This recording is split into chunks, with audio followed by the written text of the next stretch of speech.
Hello, welcome to the EagleSix Airsoft video.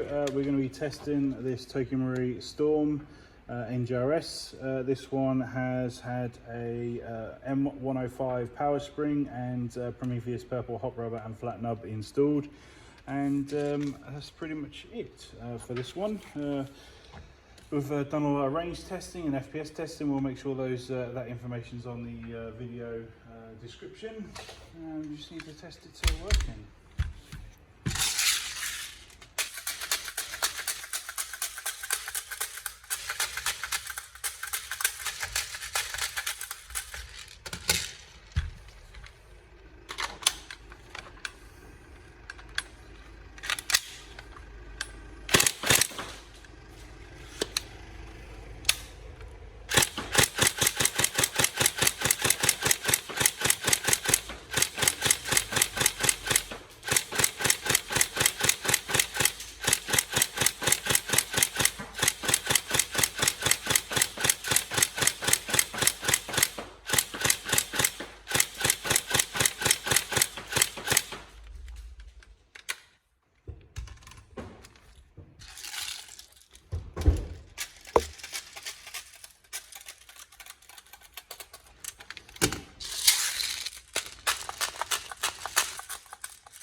There you go, all tested working.